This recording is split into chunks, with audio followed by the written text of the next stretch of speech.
Bu Dina, kenapa sih negara-negara di dunia pada umumnya, mungkin di luar Iran, di luar Yaman begitu, khususnya negara-negara Eropa Barat begitu, kenapa kok mereka mendiamkan saja sih mengenai apa yang dilakukan Israel dan Amerika Serikat ini terhadap Palestina?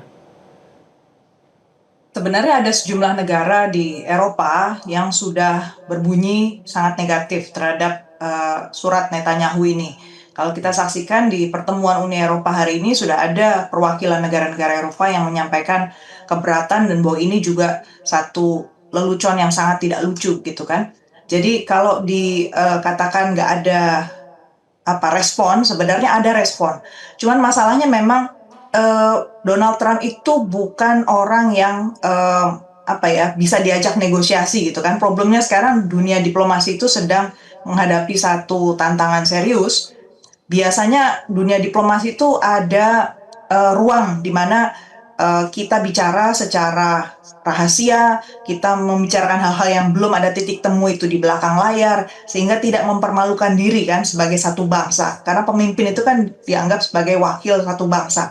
Nah, Donald Trump itu justru senangnya mempermalukan bangsa lain. Akhirnya ada sejumlah negara yang bersembunyi gitu ya di balik upaya-upaya mereka untuk mengatakan hal-hal yang manis di depan, di belakangnya sebenarnya semua sedang menyusun satu rencana bagaimana caranya mereka untuk bisa keluar dari shadow ini. Tapi saya juga memang melihat ada sejumlah negara yang masih sangat anti terhadap orang-orang yang atau negara-negara yang kontra terhadap Israel. Dan motif mereka adalah soal persenjataan. Karena mereka melihat bahwa industri persenjataan itu adalah satu industri yang menjadi penggerak perekonomian buat sejumlah negara.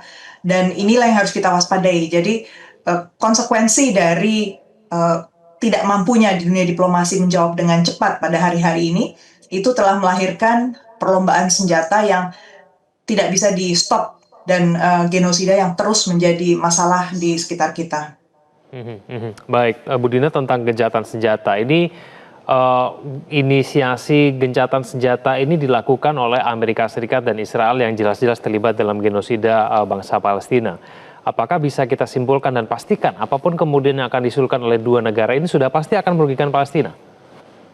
Ya, sudah pasti akan merugikan Palestina dan tidak menciptakan satu perdamaian yang kita bayangkan. Sekali lagi, kata perdamaian yang mereka gunakan itu disalahgunakan ya.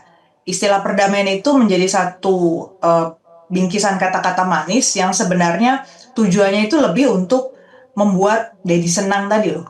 Jadi Donald Trump selalu menggunakan istilah-istilah perdamaian secara sesuai sepihak lah menurut versinya dia. Padahal kita tahu perdamaian itu harus ada konsensus, harus ada kesepakatan dari semua pihak yang terlibat. Dan kesepakatan itu bukan lahir dari magic, bukan lahir dari tekanan. Dia harus lahir dari sukarela, dia harus lahir dari satu proses di mana akhirnya ada titik temu, ada titik kompromi. Jadi nggak mungkin satu negara, satu pihak yang ditekan, dipaksa, itu bisa dengan suka hati melakukan perdamaian. Jadi itu yang menurut saya keliru ya tentang konsep perdamaian yang dipahami oleh Donald Trump. Sangat-sangat disayangkan tentu karena saat ini Amerika Serikat sebenarnya masih punya ruang ya untuk bisa mengambil bagian yang lebih positif, tapi ternyata disalahgunakan.